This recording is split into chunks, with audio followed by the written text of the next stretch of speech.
Il est pour l'instant 16h50 dans un instant. Jean-Emmanuel Pierre, journaliste, politologue, directeur des nouvelles à CEPAM, sera avec nous.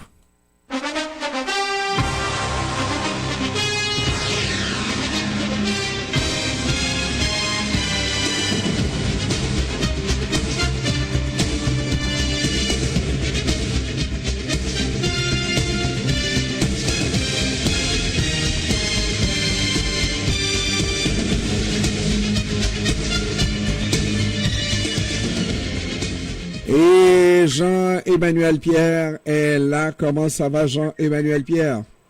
Ça va bien, Jean-Ernest Pierre. J'étais en train de penser que finalement, on est vraiment une référence incroyable. Je regardais la palette de professeurs et de docteurs qui interviennent sur cette radio.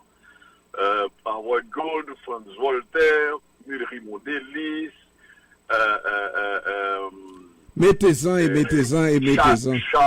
Charles Larose. Ouais. Ça c'est sans parler de l'écurie même. Hein? les fils aimés. De ce monde. Absolument. Et nous forts. On se comprend, Jean-Emmanuel, on se comprend. Absolument. Non, mais c'est vrai que chaque fois que je regarde ce que nous offrons, et puis ça m'enrage. On n'est pas de publicité. Ça viendra, Jean-Emmanuel Pierre. Jean-Emmanuel Pierre, parle-moi un peu d'Haïti, mon cher. Comment évoluent les choses? Mais alors, Jean-Emmanuel, je viens de t'envoyer et envoyer à beaucoup de gens ces entrevues, 7 entrevues réalisées avec que tu as entendu. Alors, je trouve... Termine ta phrase que tu as réalisée avec l'ancien ministre chargé des... Mais c'est toi. Merci beaucoup de m'avoir coupé la parole et de m'avoir redonné la parole. Et surtout d'avoir continué la phrase pour moi avec l'ancien ministre donc chargé des élections. Et j'ai retenu une chose extrêmement importante parce qu'on se pose toujours la question... à qui a tué Jovenel Moïse, n'est-ce pas? On a des doutes, etc. Imaginez un instant que dans un pays, c'est dommage, Jean-Emmanuel, qu'on en soit là. Il y a quelqu'un qui appelle un président, oui, qui était en situation vraiment illégitime ou je ne sais quoi, mais pas illégal parce qu'il avait été élu, sauf que il a fait ses calculs d'une drôle de manière, n'est-ce pas? Et il s'est maintenu au pouvoir, mais en renvoyant les autres contre-pouvoirs, n'est-ce pas? On s'entend que c'était irrégulier. Et nous aussi, on disait que le président devrait partir d'une certaine manière. Mais qu'il y a quelqu'un qui envoie une lettre au président, demandant au président de nommer un premier ministre qui aura, parce que ce président-là n'était plus en mesure de négocier son départ. Alors, puisque vous n'êtes plus en mesure de négocier votre départ, vous allez nommer un premier ministre qui, lui, négociera votre départ. Alors, c'était ça, la lettre que Jovenel Moïse... C'était pas une lettre, c'était une proposition d'accord. C'était c'était un écrit, Jean-Emmanuel. un écrit et qui a été lu par Jovenel Moïse à son ministre, n'est-ce pas, au téléphone, etc. Et le ministre qui va regarder les termes en pensant que Jovenel Moïse allait oublier ça, mais quelque temps après, la pression étant tellement forte, il va accepter. Parce qu'il était, on doit comprendre, sur le point de démissionner, n'est-ce pas? Il a nommé le ministre. Et le ministre qu'il a nommé, c'est Ariel Henry. On comprend, Ariel Henry avait pour mission de négocier le départ de Jovenel Moïse. Alors, la question, encore une fois, là, parce que moi, j'ai eu des révélations, je considère, d'importantes révélations, sans citer de nom naturellement, dans cette entrevue-là.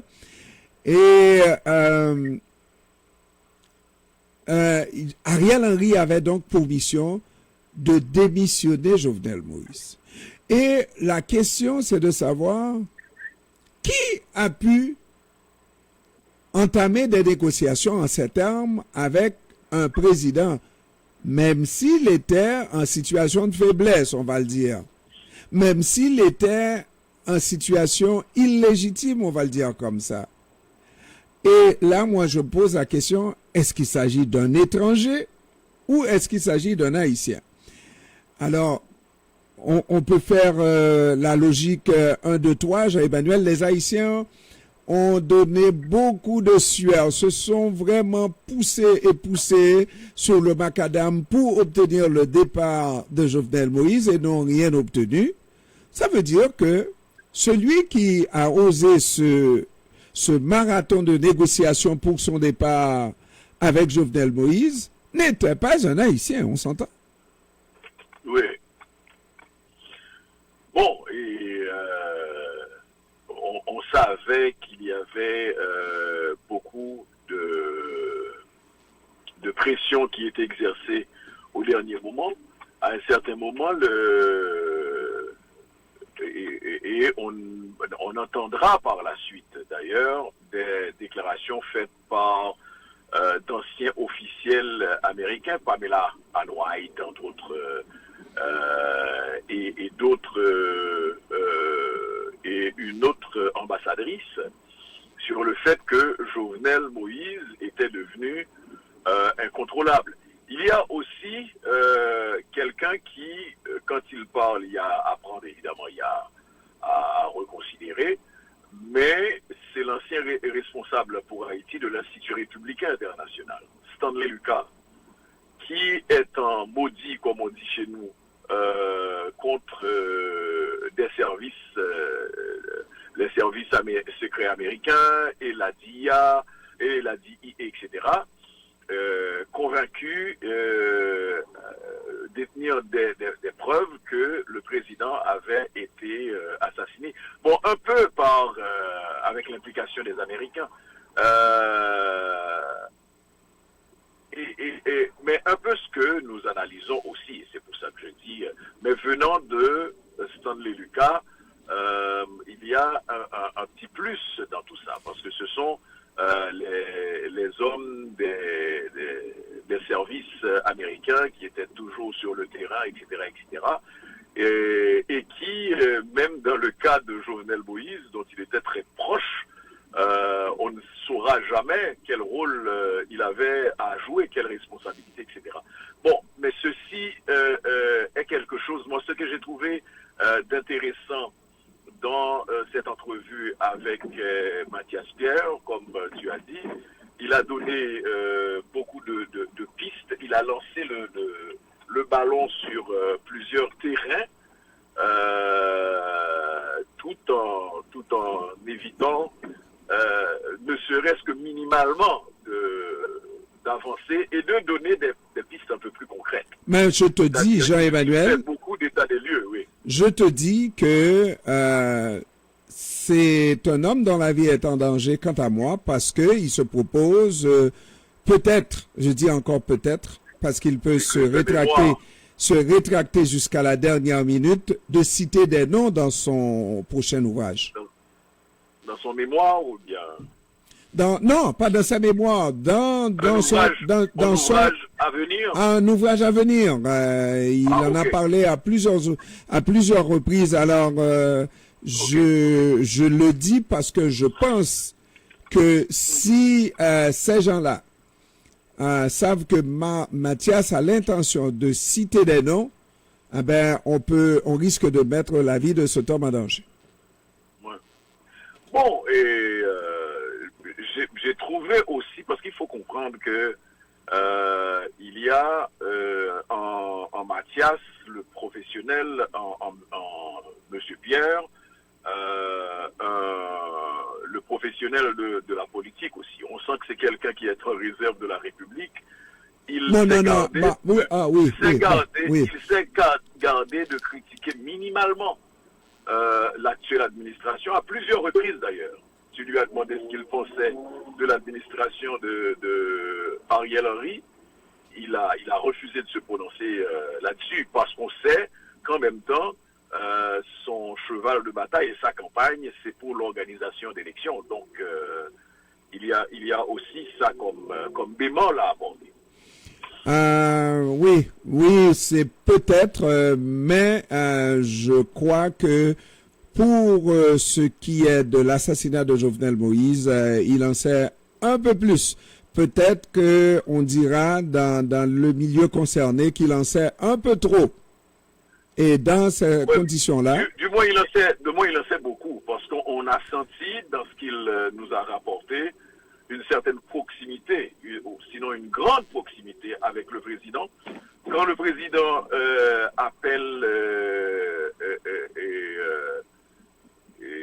un ministre aux petites heures du matin, à 1h, 2h du matin, pour lui demander ce qu'il pense d'un échange qu'il venait d'avoir, etc., etc., ou bien qu'on tient un cabinet ministériel, le ministre n'est pas présent sur place, il est à l'extérieur, mais le président organise quand même une visioconférence pour pouvoir... C'est que son opinion était importante pour le président. Donc, je crois que ces paroles aussi ont leur poids. Jean-Emmanuel, est-ce que la force policière tient toujours la cité, comme on appelle, cité de diable, là, cité de Dieu, village de Dieu, toujours en alerte? Oui, absolument. Ils sont toujours dans les parages. D'ailleurs, il y a une grogne au sein de ces troupes qui sont postées au centre-ville et qui ont envie d'entrer dans le village de Dieu. Et d'aller confronter Iso. Comme ils ont dit, finalement, est-ce que les blindés qui arrivent vont servir à faire de la parade? Puisque l'objectif, c'est justement entrer dans le village de Dieu. Mais j'imagine qu'on est en train également d'apprendre à opérer tout ça, à regarder tout ça. Et ce soir, je serais tenté de vous faire écouter le témoignage d'un sniper. Mais vous connaissez toute ma prudence par rapport aux réseaux sociaux. Mais ça semble être un témoignage authentique, vu les sources qui me l'ont envoyé. Ce que ça nous révèle aussi, c'est que la police est bien positionnée par rapport à Village de Dieu. Parce que quand on parle de sniper, ce sont des gens qui ont une capacité de tir précis, avec des cibles, etc., etc. Donc, on va peut-être écouter ça. C'est beau. Merci Jean-Emmanuel Pierre. On va te suivre ce soir à 20h, comme tous les soirs de la semaine.